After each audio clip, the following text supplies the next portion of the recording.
All right, thank you for staying with Daybreak, State of the Nation. We're talking about politics and everything in between there. We're now looking at the end game of the protest and what happens. Professor Aman Manyora is here, political commentator. Honorable Samuel Atandi Alego Songa, Member of Parliament, is still with us. And Honorable John Kagusha, Mkurueni, Member of Parliament, is also with us. Atandi, you wanted a right of response before we explore this. Trevor, thank you very much. Trevor, what is on the table and which is a fact is that the 2022 elections was one of the elections in which we campaigned in the way we have never campaigned before. Previous elections, we even never used to campaign in his backyard, Mount Kenya region. We did several rallies in Mount Kenya region. Even in Nyeri, his Nyeri backyard, I was in Nyeri with Baba severally. And so, to say that Baba did not campaign is wrong, and it's not factual. Secondly, it is a fact also, Trevor, that the elections were contested. And the fact that we had some rulings from Supreme Court does not validate the fact that the elections were fraudulent. And we are the majority. And I want to repeat, we are the majority. The people controlling instruments of state are minority. Because it is basically two tribes. That's a fact. It's two tribes that are in power out of 43. So we have a duty to our supporters to speak for them and to fight for them. And that's what we are doing. And we cannot be guided by the minority who are holding instruments of state. So we are going to continue to champion the issues that are affecting our supporters who are the majority, and we will not be deterred. Okay. Trevor, I've seen threats from Ruto that they are going to be robust in the way they are going to handle us. Yeah, we asked them to bring it on. Go and buy more tear gas. Go and buy more. Bring more policemen on the scene. But we assure you that we are not going to stop. In fact, Prof, that is the first option. Let's talk about it on the front page of the Standard, because they're saying it's the Ruto dilemma in handling Raila. Number one is arrest and prosecute or exile. Members of President's party say the opposition leader should be arrested and prosecuted for demonstrations, but the supporters say it is a right in the Constitution.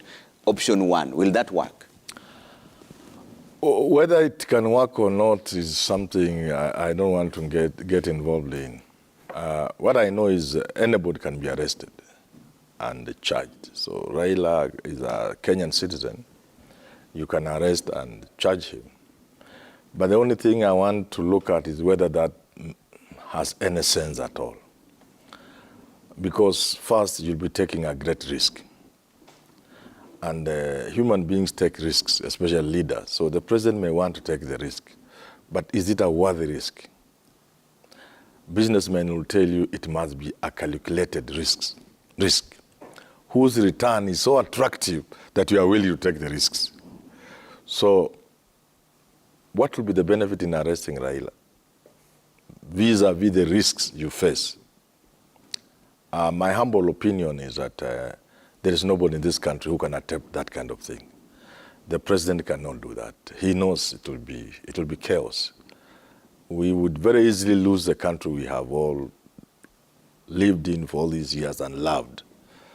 I don't think anybody in their senses will look at option one. Okay. Trevor, that's why Uhuru and Ruto were allowed to run. People moved to IBC, people moved to the High Court, the courts. How can such a guys run? The crimes facing Uhuru and Ruto were unimaginable crimes of such a serious magnitude that some of the charges, you can't even air them now, that these people are facing. And the whole world could not believe that a country could attempt to elect people like those by allowing them on the ballot, let alone elect them. You remember Carson from America saying choices have consequences with that American accent. But IBC kept off the matter and cleared Ruto and Uhuru. The courts kept off the matter. Everybody, including the courts and IBC, knew very clearly that Ruto and Uhuru ought not to have run for elections. But would you have had a country if you deny these two people the right to run? There would have been chaos in this country. Equally, Raila is a citizen, can be arrested, can be prosecuted, but you would want to ban the country. So who is going to take that risk? Okay. It can only be taken by young, juvenile politicians who are here shouting around. You know, a serious politician cannot even imagine. You know, it's not something you want, because this country has 3 people you can't touch. Trevor, You can't touch Uhuru. Yeah. If you touch Uhuru, that's the time you'll know that this is Uhuru Kenyatta, a man whose father is on the currency you carry in your pocket. If you touch Raila, then you'll know that this country belongs to Raila Odinga. If you touch Ruto, you'll know you have touched a live wire. So these 3 are untouchable. You know, reality is good. It's good to appreciate the fact that there are always people in society who are bigger than the rest of us. Than the law? Raila is larger than size. How can you touch him? Even, listen, let me finish, because, you know, I know young people want to jump up. Yeah. Even that jail where you take Raila, people set it on fire. The people in that jail alone will riot. You can't put Raila in jail. Which jail can you put Raila? Even the warders cannot allow to guard Raila into jail. How? That is not going to work. It can't work. Before he comes in, when I was a bit young, we used to take CocaCola soda. And the one you put in the water. And you know what you do is sometimes when you take that Coca-Cola, you like that fizzling and very renovating feel of Coca-Cola. But ordinarily, when you put it on some open place, maybe in a glass or even in a bottle, and leave it for some time, that fizzling will always come down. Yeah. In fact, if you take it like after 3 hours out there in the sun, it will be so flat. Sometimes you don't even feel the sugar in it. That is what happens even about our lives. What Prof is describing here is the Raila of yesteryears.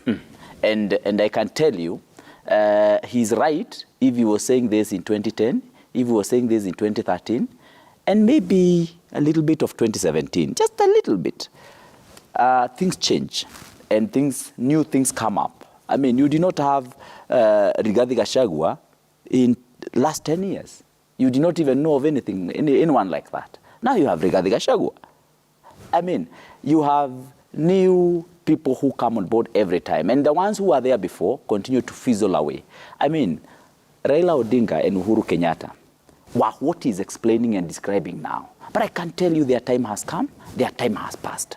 The reason why you're seeing this Mandamano has failed is because Kenyans can't buy on that issue of mass action anymore. Because clearly Kenyans have enjoyed their peaceful living. I mean, after the election for 6 months, they have enjoyed a country which is democratic, whereby when you are defeated in an election, the country will just move on and go on with the life as normal. But now here you are telling Kenyans, the same Kenyans who have been enjoying this, you are telling them to go back to the road. They can't buy that. They can't accept it. So and I'm telling you, you will see this issue of mass action is going to fail right on their faces. And I'm telling them, this time round, it's going to be a bit different. First, because Raila Odinga is now tired, frail, and degenerated. He's not the Raila of yesteryears. Now that is gone. That Lacrasa is gone, and he's not that anymore. Number 2, they are also facing Kenyans who are tired, sick and tired of this pattern which they have been used to now for over 26 years. Thirdly, they are facing William Samoei Ruto. This is not your normal politician. This is not this is not a person you just can scare off like they did in 2017 to Uhuru Kenyatta. This will not happen. Okay. And also, so would you advise him to go with option 1, arrest and prosecute or exile? No, I'm not even on that. By the way, if you ask me, they should be allowed to mass action as much as they can. In fact, even if they want to mass action every day, from Monday to Friday, they should be allowed. And in fact, we just need to cordon the business premises. Allow Atandi, Professor Manyora, allow them to get all their friends to the road. They walk together to wherever they are going. And in the evening, they go back home. The only challenge is that their funders are also going to be tired of funding this Mandamano. Because their funders, want to negotiate. And my brother Atandi here, he probably doesn't know that he's playing in a script that he also doesn't understand at all. Yeah, you have heard him here say that one of the reasons why he's maandamano is because the government has increased taxes. It's because of the new tax regime. Yet he knows very well, Atandi. And you need to remember, we are in parliament. We haven't handled any finance bill so far.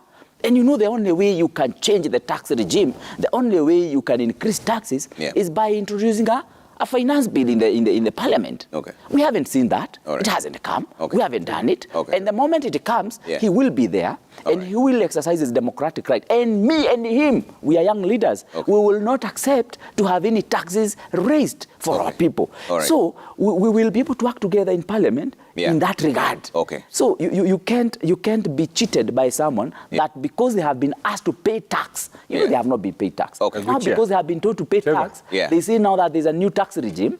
And Atandi, innocently and naively, calls on his supporters. I hope he's not spending money from his pocket. Of course, I know he is not, because this is sponsored maandamano, and we know the funders of this maandamano. Who are they? I mean, we know them. Of course, we know them. The people we have told to pay tax. They haven't been paying taxes. We have told them to pay taxes, and they haven't paid. And now Atandi, a young leader, is accepting to be misused. Are you getting? And to say here on live TV that they are going to change a regime, and they are going to. All right, I want us to stick to this option. Let's come back to the option. And he knows very well that this government has been elected by the people democratically. Okay. Trevor, you know, Kaguchia needs to be seen by Rigathi that is working. So allow him to rant, so that he can get something small. But Trevor, Ruto is surrounded by a lot of young and naive politicians. And these naive politicians are trying to advise him that, in fact, it is possible to arrest Raila and charge him. That's what yesterday I sent a tweet, and I said that actually plans are in top gear to have Raila arrested. The strategy was crafted, and Ruto was convinced that it is possible to arrest him, and the likes of Kaguchia and Ichung'wah were sent to Parliament to make a press conference and demand for Raila to be arrested. So these plans are ongoing, and you can see has even confirmed that it is possible to arrest Raila because, according to them, Raila is finished, is old and tired. So this is the situation. We actually urge them to do that so that they can hasten our revolutionary journey. I want to agree with the Manyora that if you arrest Raila, there will be no Kenya. And I think, Trevor, because of the way the country is being misused and abused, the way the electoral systems are being mismanaged to favor unpopular and unelected leaders to get to power, sometimes I think the country needs to start afresh. There's nothing wrong if we started afresh. And this is what we need to do so that there can be justice. What does starting afresh? Starting afresh means that the country is wound up and we start from zero. How do you wind up? The way to do it is possible to arrest Raila. And he's talking of naive leaders surrounding Ruto. Maybe that's the only way to do it. Because can you imagine, Trevor, since independence, Kenya has not had a free and fair election. We have not had that. We have had people masquerading as leaders, people going to power to plunder the resources of Kenyans. So when my brother here, when Kaguchia says that he's level-headed and that he's going to reason with the finance bill, he will not. He will be given up. He will be called at State House and ordered to do what, and he will do it. So you don't have your own brain, you don't have your own mind. Yeah. So don't tell us that that you can reason with Ruto. Secondly, I have seen that there's fear. The fear for President Kenyatta is real. Even though they say that they have finished him, that he has no relevance, but they fear him so much that, especially these MPs from Mount Kenya, they cannot have a conversation with you for 10 minutes without mentioning President Kenyatta's name. Why do you fear him if you think he's finished? Even to say that our demonstration are sponsored is laughable. Sponsoring to do what? I leave my house, I have my shoes, which I bought for 200 shillings to go to town. What sponsorship do I need? We are not sponsored. We are a people who are determined to do what is right. And lastly, Trevor, I've heard them saying that demonstrations have failed. We decided that demonstrations will happen in Nairobi only. Because we have been telling our supporters wherever we have been that they come to Nairobi for demonstrations. So if there's no demonstration in Mombasa, in Siaya, in Nyeri, in Murang'a, those people are supposed to come and demonstrate in Nairobi. In fact, Trevor, last Monday, there were silent demonstrations in Murang'a. Silent. Silent. People refused to open shops. People are just looking forward to seeing Baba and our team in town demonstrating. There was nothing going on in Murang'a. Okay. So demonstrations is happening. There are people who are not going to come out on the streets, but they are still demonstrating with us silently. Okay. All right. So this movement is real, and I want to urge President Ruto to arrest Raila tomorrow. Okay. Please arrest Raila tomorrow so that we can hasten this revolutionary movement. I think let's go to the next option. No, but you know, you will keep this banter. But you know, my brother here, Atandi. By the way, on a very serious note, Atandi, yourself and myself are young leaders, and you know, we take tea with him in Bunge, and we talk a lot of things. And as far as issues to do with Kenyans are concerned, I think we should always have a convergence. And I do not want Atandi to dismiss that we cannot be able to reason out together on things that are affecting Kenyans. Honorable Atandi, when we are taking tea, let us discuss the finance bill when it comes. Okay. If it contains anything that doesn't favor Kenyans. Yeah. And for we'll sure, agree on it. And for sure, you will find that the kind of leaders that we are having now, the new generation leaders, are people who are a little bit more pragmatic. Okay. Definitely, there are some party lines that I have to take as much as is necessary to ensure that the government operates. For example, if the government, the president has appointed certain people, more often than not, I want to support his people that he has been able to appoint to be able to deliver. But in as far as issues that have to do with the governance, if there is anything that the government does that is not right, we will be able to work together with any other well-meaning leader to ensure that we are guiding properly. Speaking of appointments, there are 50 CASs who are now being sworn in. Is that prudent? Is that number prudent? I mean, we will come to that. And you, of course, realize that Bunge has refused to vet them. You are aware of that. Being sworn. Are you not aware of that? Are you getting? Yes. So we as Bunge, we have said we don't have a role in that appointment. Are you getting? So, and it's not because we have anything against the CASs. In fact, in the first place, but let me not first of all go there. What I want to pick on with what Honorable Atandi has said is something very critical. He has said that this country must be wound up. Should be wound up. And start from zero. My last comment when I was here last week on Tuesday was that we are having what we call the Samsonic approach to things. When Samson lived his life, messed up with his life and his career, and realized that he had come to an end, he entered the temple. You remember he messed up with Delilah and all that, and at some point his hair was cut.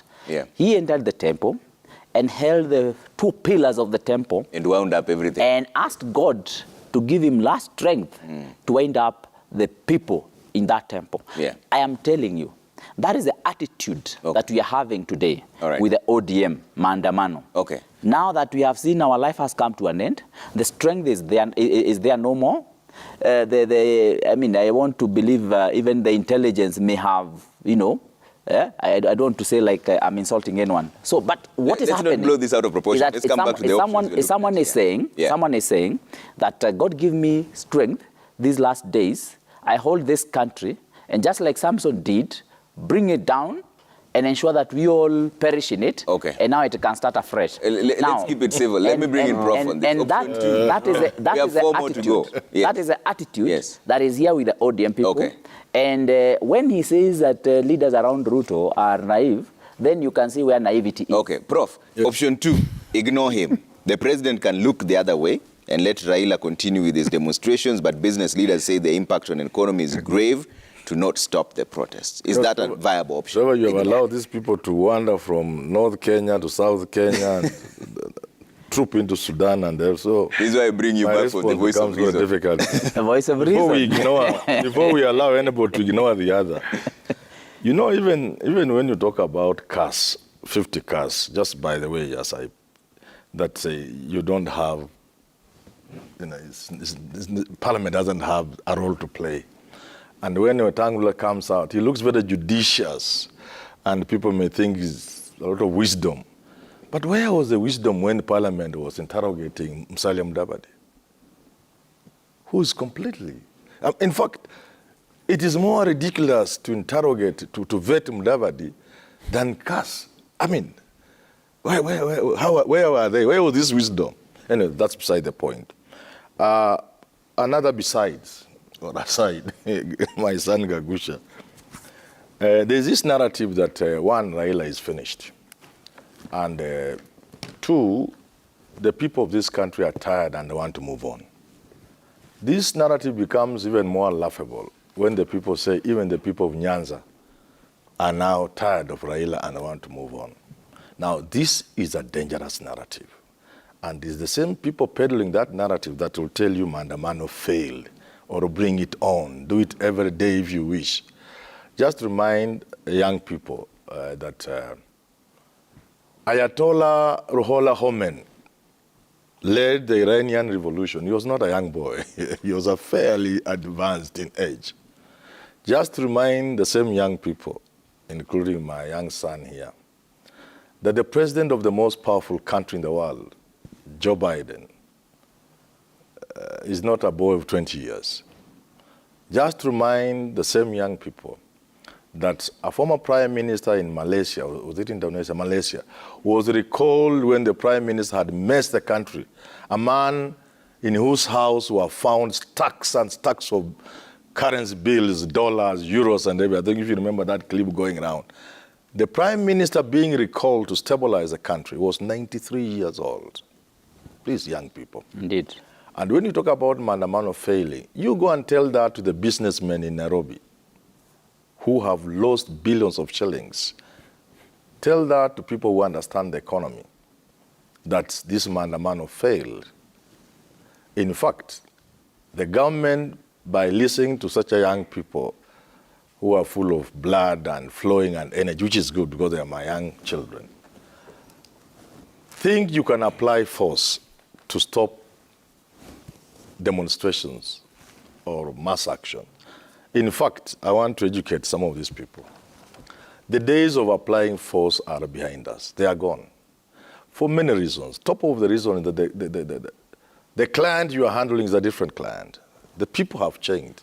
You saw those ugly vehicles, splashing water at high speed, and the boys are standing and face it. You saw a young lady telling off a policeman, a young girl, telling off a policeman, a girl, barely 20, telling a policeman off. So the people have changed. And those in power must know you cannot ignore people when they come out, in the numbers they came out. That is a statement no president can ignore or should ignore. Secondly, nobody should allow the country to get to a position where the people are going to defy law and order, where people are going to face the police. You throw tear gas and they throw back at the police. We are going to create such ugly scenes, we could lose this country. And I've been crying on my YouTube videos, that this country is too good to go down. So with this mentality, you can push the country to breaking point. Okay. Because honestly, state, I think also education is good. There is state and the society. Yeah. In the modern world, state is weaker than society. Society is stronger than the state. Government is weaker than the people. And the power today, Trevor, is negotiated power. Okay. You rule through negotiation. All the way from your political parties, you seek them to nominate you, up to winning an election by negotiating with Kenyans. And maintaining that power, you negotiate with the citizens by giving them some sort of hope. Yeah. And when things are bad, you talk with them, well, we can manage this one, we can't do, there's no maize in the world. You know, you negotiate. Okay. And with the opposition so that they don't knock you out of power. Because the work of the opposition in any country is to want to occupy your office the following day. Okay. Any opposition in the world. Okay. Now to your question. In management of conflict, you and your wife, Trevor, can, I don't know whether you have a wife, you're still a young boy, can have conflict in the home. There are many options you have. You can ignore her and go and have a drink with the boys and come back at midnight and sleep. But have you solved the problem? She can sulk, just serve you food, or even give the house girl, and she goes to bed. That's an option of ignoring each other, but it's not a very good option. Okay. That option of saying Ruto should ignore Raila is not a good option. Okay.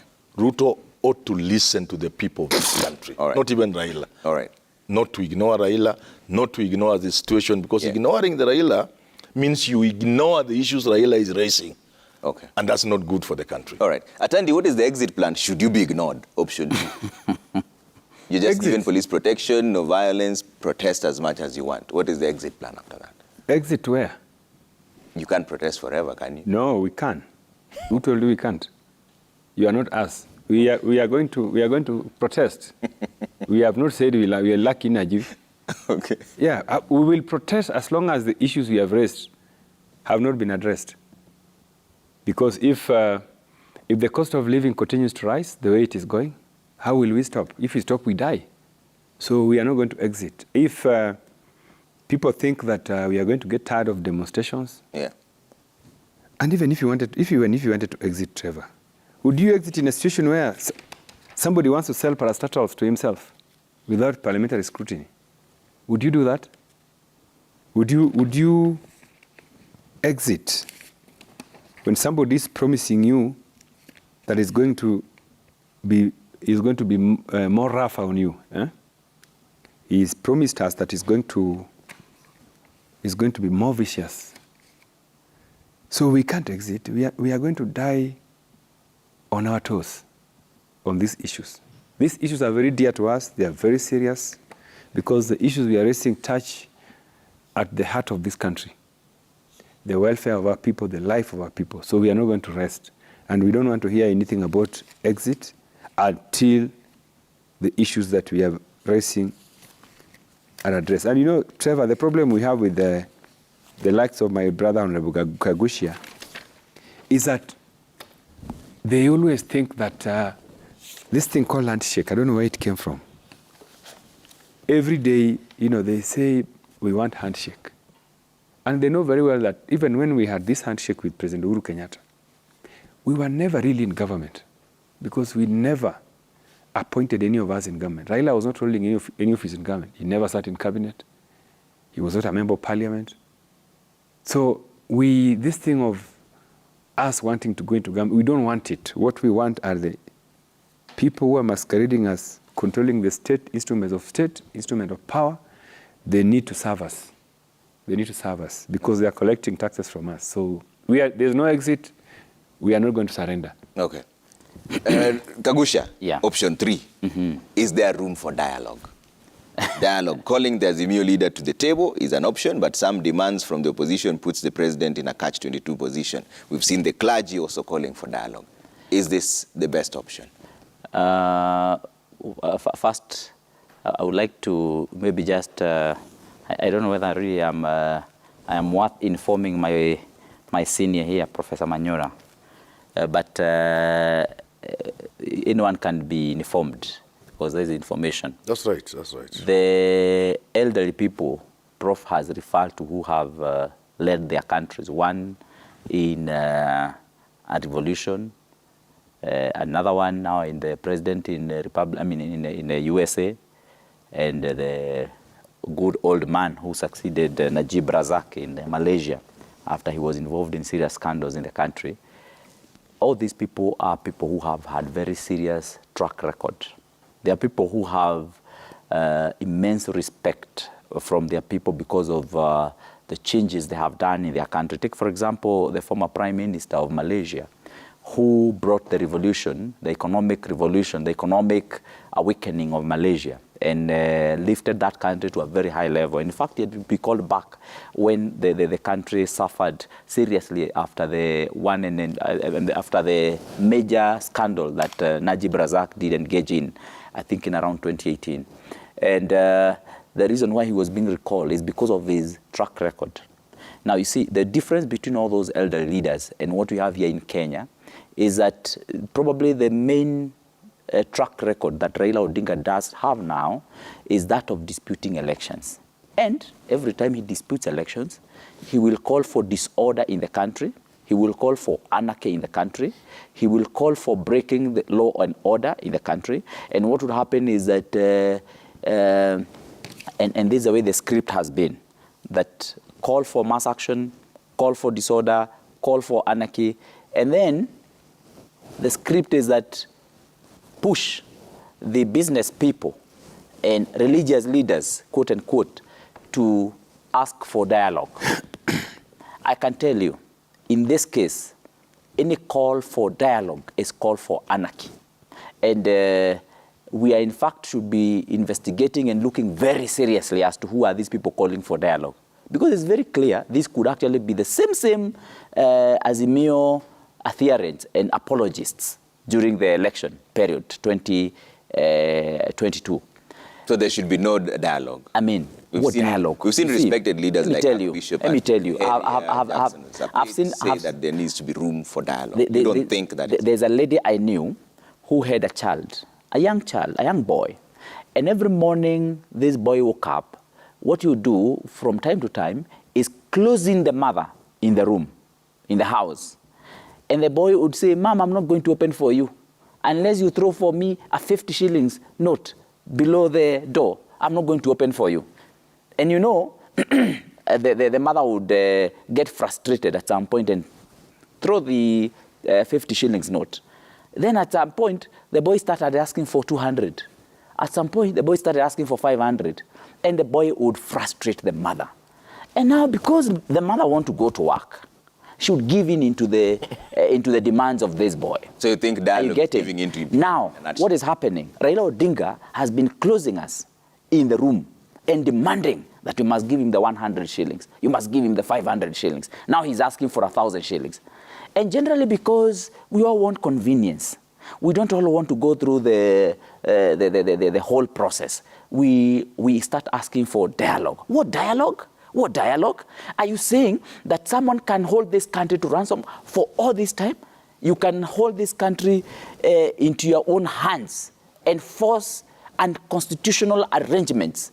And people in the name of business, people and religious leaders call for dialogue? What dialogue? These people are acting and working for Raila Odinga. In fact, any call for dialogue now is a call for anarchy.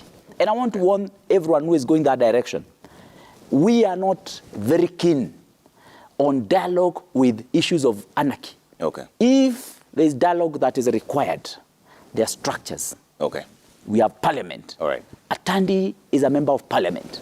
They have the minority leader who is in parliament. And any issue of dialogue about the welfare of Kenyans will be done on the floor of the House. The House, all right. It will be done in the established established institutions in the constitutional manner. All right. And I can tell you anything else, and you know very well, and they also know that the kind of negotiation that is required here is this country cannot go through or cannot go on without Raila being accommodated in one way or another. Are you getting? We, the people who are also supporting Raila, also in the cold, we also want something in the government.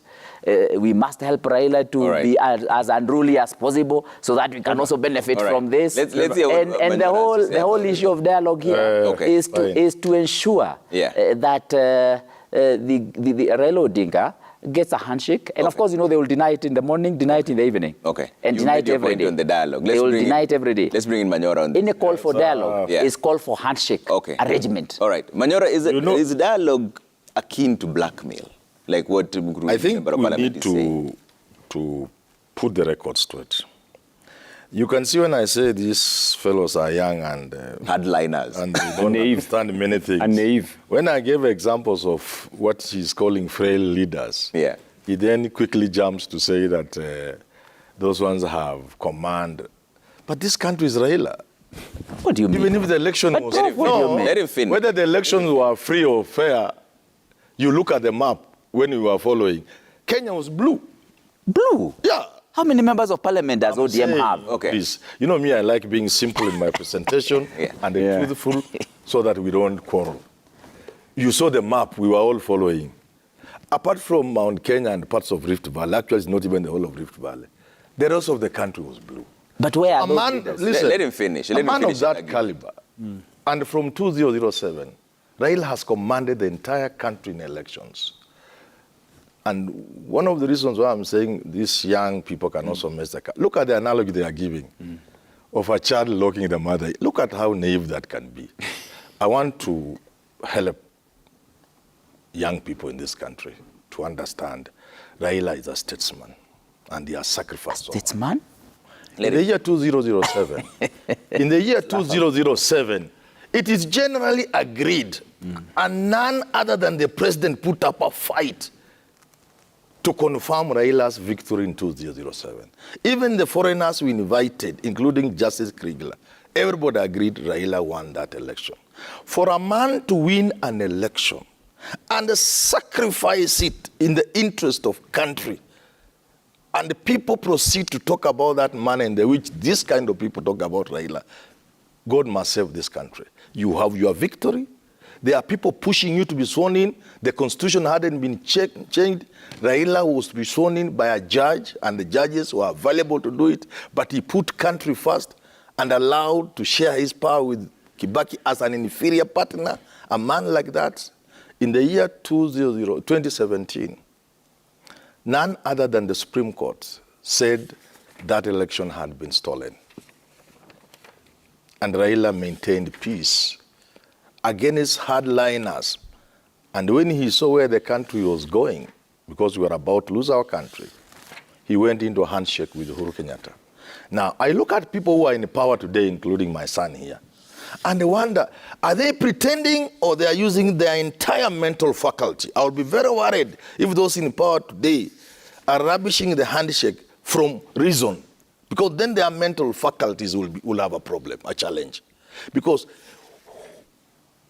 maybe there will be no country today for Ruto to be president if Uhuru and Raila didn't engage. I want to inform Kenyans, Trevor, using this big platform, that countries around us and across the world that have gone down for much less than what is troubling us today, much less. So in 2017, Kenya could have gone down, and none of us will be here. Let me go to the Maandamano so that you know Raila is a statesman. He called off the Maandamano on Monday and said it will be next Monday. Very many people were disappointed. I think this guy must have been disappointed. Do you know if that thing, because Raila was talking to his people, lastly it was at night, if he didn't do what he had done, we would not be sitting in this place today. Would you be sitting here, Tandy? Today we would not be here. My friend, you would not be here. No. And that, let me tell you, because you are young and it's good to be young. I was also young, I was vibrant. We will be back here in a month. Let me finish. Let him finish. Kagusha, you will be paid. It is important to you will be paid. It's important to listen. I think Raila in his But I also think you need wisdom, to give you need to give me double time. Don't give them too much time. You know they are two against You one. want more time. I'm not you know? on either side. I'm just saying.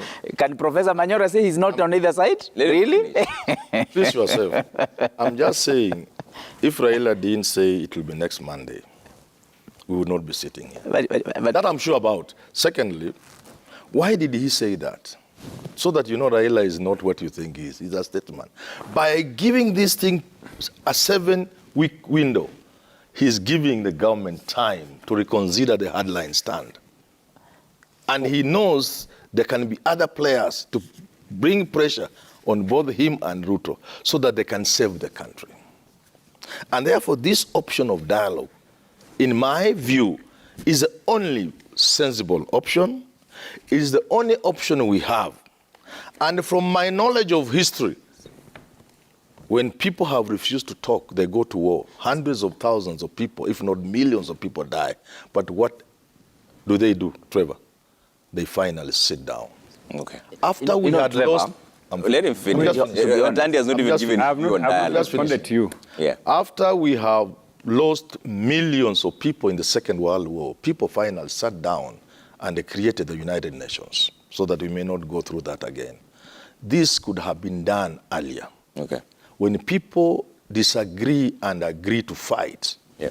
they are wasting an opportunity, because by the time they agree to sit down, so much damage and suffering will have taken place. Okay. And therefore I advise young people, look, why would it be me who is on the exit? See me, me, I'm going. It is these people who need this country. Correct. Because for me, I've lived my bit, my generation has messed this country. Why are young people joining my generation to confirm the mess? Yet it is them who need this country. I don't need this country myself. Me, I'm expired goods. It is you, Trevor, who needs this country. Because it is you who was a toddler. The ones making noise today, I invite them to talk. Trevor, give me half a second. I taught as a UT, Mheshimiwa, as a UT after high school. Majority of the people on the staff were refugees, people in exile. I taught with the people who had been ministers in their country, and they were earning 800 shillings with me. They had been ministers. I taught with the people who told me horrifying stories that when I ran from Uganda, I can't tell where my wife is today. I don't know where my son is, where my daughter is, because the day those no. So please, as you push, saying arrest Raila, step on these people, unleash tear gas, use live bullets, you know you are inching closer to losing your country. And when you when you are a refugee in another country, listen, when you are a refugee somewhere, yeah, you listen to the voice. You say there was an old man in Citizen TV who said we were messing our country. Don't allow that to happen. Okay. Is dialogue an option? Trevor, let me say that Honorable Kagusha here is a former Speaker of Nyeri County Assembly. Most peaceful assembly anywhere in the world. That position of speakership which he held is what he used as a springboard to become member of National Assembly. And he does not remember that devolution, the architect of devolution is Raila Odinga. If Raila Odinga did not fight for devolution, you would not be here. You would probably be in some law firm hiding there. He used Raila Odinga to become member of parliament. I wanted to remind you. I also want to remind you that I was voted by people of Mukoroini who did not vote for Raila. Atandi, we're talking about dialogue. Raila fighting for devolution, you would not be here. Now, the point I wanted to... Before I was a speaker, for your information, Atandi, I was the president of Kenyatta University students. Kagusha, order. 3%. Let's talk about percentage dialogue. in the Kenyatta University before Let's devolution. come back to the main topic. Kenyatta University is dialogue an option? Is this voted even by Kagusha, let me remind you not to mention the name of Kenyatta University here, because some of us went to serious university. So again, you know, but that's a whole different argument for this. Now let me is dialogue an option? Let me continue and say that for us, Trevor, yes, we have decided we have our own plan on what we want to do.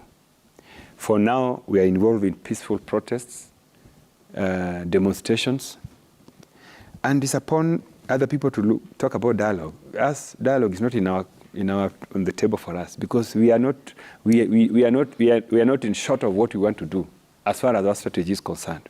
For now, our strategy is peaceful demonstrations, picketing, and demonstrations. But are you concerned that those demonstrations have not been peaceful all through? We've seen some offices being destroyed. They are not peaceful because of interferences by the police. Because if I am walking to KICC from Parliament buildings and the police lobbies tear gas canisters on me and I'm not armed, I'm just alone. I don't even have my own bodyguard. So who is messing up our peaceful demonstrations? Because if the police decided to shield businesses and they allowed us the public spaces so that we could go there and talk to our supporters, then there would be peaceful demonstration. The reason why actually the police is interfering is to confirm that we have an illegitimate leadership in Kenya. I think Ruto confirms that he's actually illegitimate president. legitimate presidents like Ramaphosa are not interfering with the demonstrations. They've allowed their citizens to go to those places and with their leaders, and then they disperse. But because this one knows he's short-term president, who does not have the support of Kenyans, he's very fearful. He's actually a coward. We were at Serena, Trevor, and we wanted to leave Serena to go to town, and we found a battalion of policemen everywhere surrounding Serena. You would think that Al-Shabaab militia were inside Serena, so that the entire police force was sent to Serena. So we are talking about an illegitimate president who does not deserve to be in State House, and is a coward, is fearful, is using state machinery to fight innocent people, harmless people. We are talking about a presidency that does not deserve to be there. And that is the reason why we are even being emboldened. We don't want dialogue, for your information. Okay. We know what we are doing. We are demonstrating. We are going to demonstrate until further notice. Okay. Good. Kagusha, Yeah. option 4, handshake and unity government. The president can invite the opposition leader to government, but creating space for Raila and his team would mean edging out some Kenya Kwanza stairways, causing infighting. That will not happen. Okay. Yeah. No handshake. And any dialogue, like option 3 and option 4 are the same. The issue of call for dialogue is the call for a handshake government, unity government. That will not happen. We are talking of the mass action by the ODM. And of course, you have heard clearly why this mass action is necessary is to remove the government which is in power. And this government which is in power has been elected democratically. And there's the issue of rule of law. But you will not hear Professor Manyora mention that. Yeah? That we need to observe the rule of law. That we need to look at the issue of the way we conducted our election. Even though there were all the threats from the deep state and from the system that there would be interferences with the election. And Ruto worked so hard, by the way, and anyone could see. Anyone could see. I remember a gentleman, I think by the name Kinyanjui, who migrated to the US at some point, warning Ruto that it might be dangerous to over-engage the way he is doing, emotionally, physically, and he's going to be fatigued. And he was advising him as a good brother, as a good Christian. He was advising him to take care of himself as well. But Ruto worked hard to be able to get the election by Kenyans. And that is the rule of law. That once we have a system, we have a constitution, which Raila Odinga would claim to have fought for, once we have put a constitution in place, it's only fair and right for us to observe that constitution. So if a government has been elected democratically, it's only fair to allow that government to rule. You cannot come later on and say that you're going to demonstrate and do mass action until further notice, with the reason of removing the government in power. And of course, you know what that means. In other countries, that would have meant treason and serious prosecution. And of course, you say that you're going to do this until you have changed and destroyed the country to start afresh, as my brother here is saying, is not right. Professor Manyora here says that this country is Raila Odinga. He says that Kenyans voted for Raila Odinga. Kenyans voted for Raila Odinga. He only has 70 members of parliament. We have, UDA, if only you are to compare UDA and ODM only. ODM had 70 members of parliament, whereas UDA had over 140 members of parliament. Then you say that Raila painted this country orange? It is not possible. It is not the case. That is not factual, And that is a kind of dishonesty we are finding. You talk of demonstrations because of cost of living, that the cost of living has gone high. Has Ruto brought the cost of living high? Is he the one who has pushed the cost of living high? We know very well the cost of living really was came about during the handshake government. If you can remember at some point in Kilifi, and this is where I wish you can be playing some of your clips here. You should have played, for example, a clip here and ask Atandi to explain, and Professor Manyora here to explain what Raila meant by telling off Ruto, when Ruto said that there was a high cost of living when he was campaigning, and Raila in Kilifi asked him to stop nyef-nyef. Yeah? Alimwambia wewe bwana Ruto, waacha kubweka. And he told him that the cost of living is as a result, and he gave the reasons. Yeah. Now, the same person who said, wacha kubweka, is the one who is now saying that there is high cost of living. Yet, he defended high cost of living then. And it is not a long time ago. It's not even more than 8 months ago. Barely 8 months ago, he did that. Ruto did not call for mass action. He asked Kenyans to make a decision on the ballot. He had an opportunity to do so. He had an opportunity to go to the street. He had a very strong following across the country. And we saw what happened. Ruto had a following with Rigathi Gachagua. They have had a very serious following across the country. But they did not call for mass action. They did not even call for disruption of Uhuru Kenyatta's government, even when they did not agree with it. What they said, and Ruto did. They were members of the cabinet. And Ruto did this for. They were members of Uhuru's cabinet. How would they let him finish? I mean, a cabinet that never sat. Yeah. And you know very well that Ruto, for whooping 4 years, he kept urging and convincing Kenyans to one day, in 2022, support him to change the economy. Okay. Are you getting? Okay. Can you imagine he had the opportunity to be so disruptive? Okay. Not to be excluded from a government that he had fought for? He chose not to go to the street. He chose not to bring, anarchy in the country. Okay. Now, on the other side, instead of Raila campaigning, he depended on the assistance from government. And he hoped that he would be given some votes during the vote counting and all that. Okay. That's why Atande here says that they came to Nyeri. But you can remember all the times that Raila Odinga came to Nyeri. Do you know where he went to? He went to some place in Arumoro, in someone's house, a politician's house. And what would happen there is dining and whining all through. And they would make merry. Trevor, are you getting? Trevor, never campaigning. Never campaigning. Yeah. So we have that issue. And then you say that peaceful demos. What do you mean peaceful demos? We saw, without the interference of police, young men who were demonstrating, blocking all the public utilities along the road, the chumas, and barricading the roads, and without the interference of the police at all. Again, we saw another one blocking the Tomboya Street signboard, running away with it. I mean, police were so restrained. Okay. They did not interfere with the mass action by these guys, but they still insisted because what you have heard Professor Manyora here say, arrest him.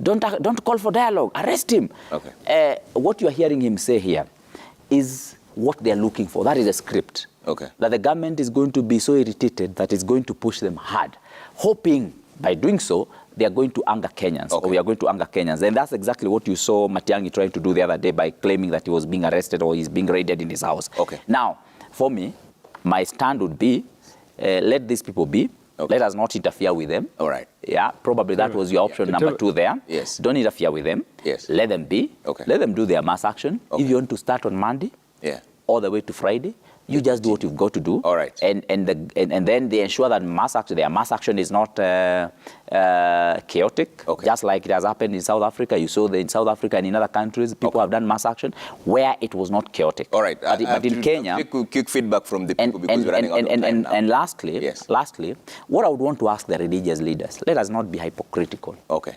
Clearly, come out and condemn any issue of anarchy. Impunity, not observing the rule of law. All right. That need to be condemned. Got it. Let me just say I'll give you a chance for closing remarks. Let me just read out some feedback. There's a lot of it coming through. Then I'll give you each a minute each for closing remarks. Strictly 1 minute because we're running out of time. There's a lot of feedback. I'm not sure we can get through all of them, but let's see if we can go through them really quick. Kisu Philip says both the executive and opposition must realize that the status quo is untenable and both must come back into their senses. Chest thumping when everyone seems disgruntled by the inability to stabilize the economy is wrong. Opposition must equally drop the demos, okay? See what else you're saying here. Samoa says, Onebukagusha is saying Kenyans are tired. Did he see Kenyans who came out and escorted Raila Odinga on Monday? And if you ask police to guard businesses, which customers will come to shops? Okay? Mlemedict says the Azimio should not lie to be the majority. They have no numbers, even in parliament. They were offered office of the opposition leader where they can push their issues in a diplomatic way, but they chose demos. Let them have the tear gas, okay? Hatsfrom says, on Monday we lost a student. Who knows what will happen next? Raila just needs the right amount of chaos to agree to talk. Unlike Uhuru, Ruto might not agree. If Raila can't acknowledge the court ruling, imagine how this country will be in his leadership. Kelly says, we seem to have lost it on what was or would be the Kenyan agenda. It is a pity that we are steeply losing our culture and nationalism. Ken Nyaminde says, where were Akina Kagusha when Ruto was making promises during campaigns? How much time do they need? Even that 1 year he's talking about will end with nothing to report about. Engineer Lazaro says, leaders should be very cautious when addressing each other. Negative utterances may tear this country right in the middle. Leaders like Raila, Ruto and Uhuru command large numbers of support base, even in the armed forces. Okay? Asamoah says, Honorable Kagusha, you want 2 years to fix economy when William Ruto promised to drop the Bible and fix cost of living. The president is appointing 50 CASs, but you don't see anything wrong with that. Okay? Reverend Harrison says, for God's sake, this new regime is only 6 months in office. Give them time to fix the economy, and already there is a light at the end of the tunnel. Bob Otieno, protests are economic saboteurs, and if anyone doesn't see or feel it, I guess one should visit Kisumu to understand what I mean. Sagioko says, the street noise has cost Kenya 267 billion in foreign investors so far and 2 billion loss in local Wanjiku enterprise. How do you destroy an economy while shouting that you're saving it? The demos are sinking everyone deeper into penury. Okay? Magua says, we have no independent institutions in Kenya. They are all infiltrated by the executive and works to please the president. How the police handle peaceful people on maandamano is very unprofessional and biased. Conrad says, arresting Raila is possible, but what does that mean for the country? Godi Baraza says, the state of our nation will keep on hanging in a delicate balance if the opposition will go on with the mass action and violent demonstrations. We need both sides of leadership to find a common ground for the sake of suffering Kenyans. Dasi says, the losers should just accept and wait for the government to work. Must Raila be part of every government for Kenya to be Kenya? Mm-hmm. Must. Ras Bashir says, what's the purpose of doing elections if dialogue is the way of imposing leadership? How is it? Engineer Azar said, Professor Manyora is very sincere with his statements. People like Raila, Uhuru and Ruto are now institutions, not individuals. Dealing with Raila isn't like manhandling ordinary person like me, Mr. Kagusha. That's the reality. Dialogue.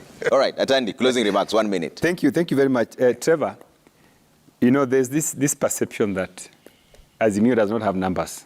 Trevor, when we went through elections, after the elections, Azimio partner parties had more MPs than Kenya Kwanza.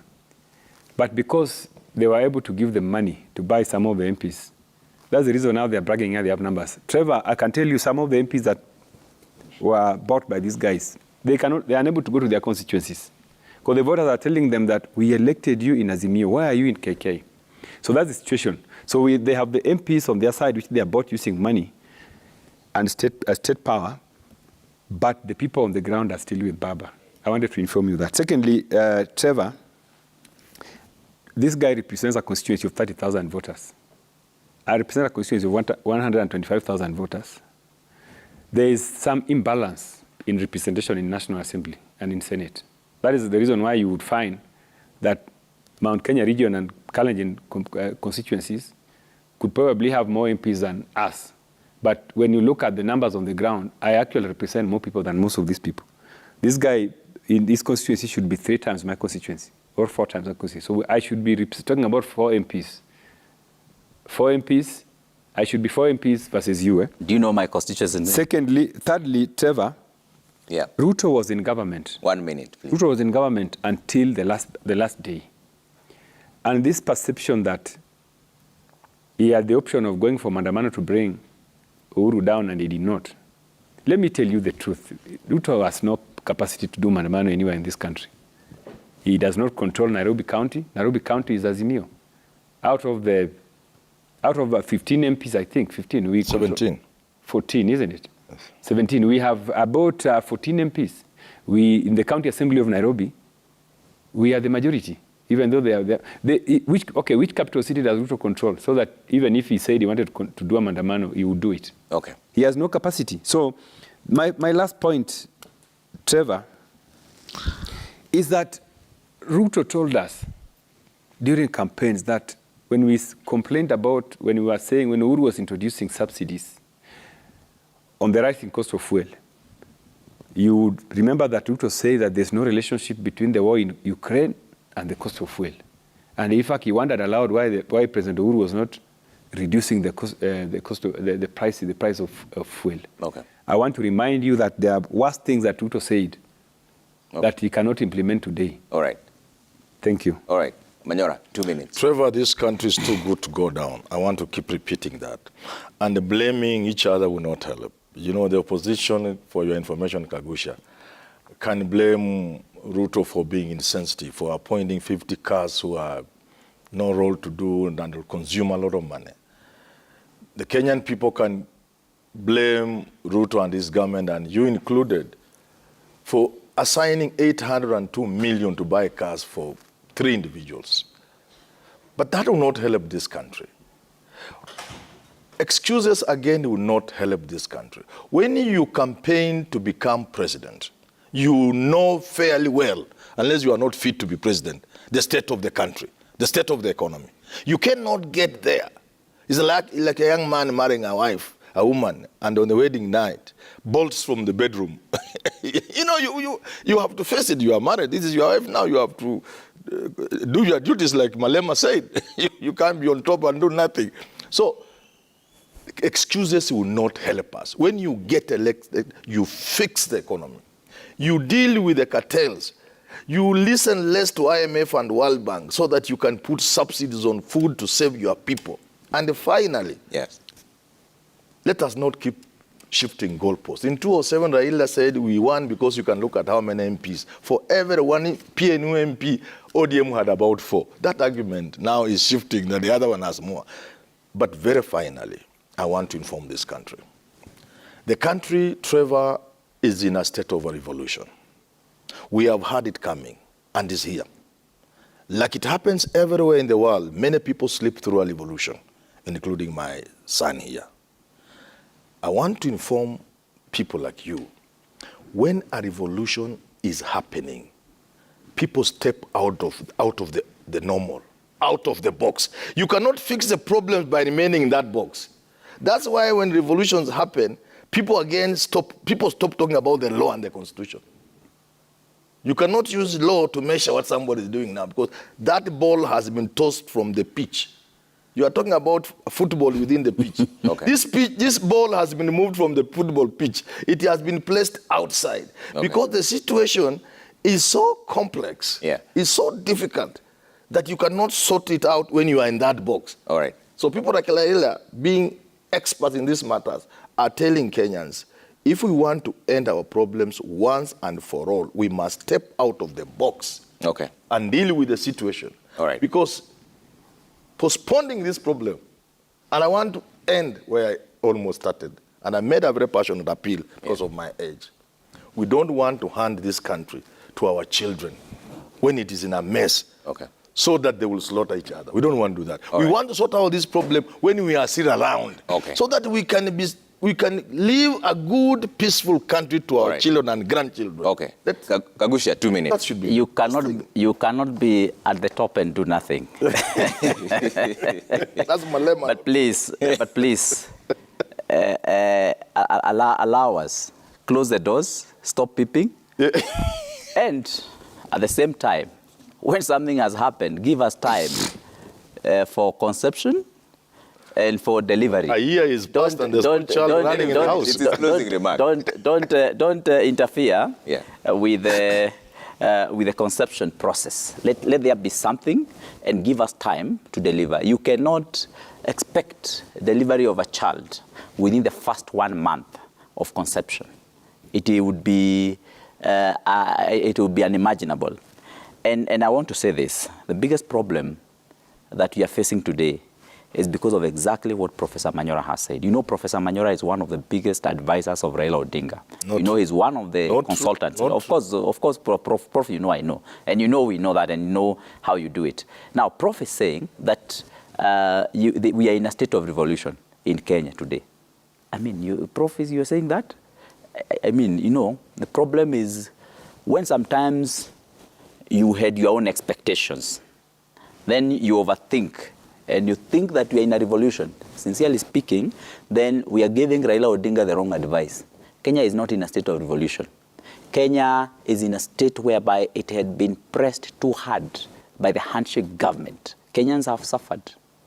And it is not right for you to come and barricade the road now when we are now on the way to recovery of our economy.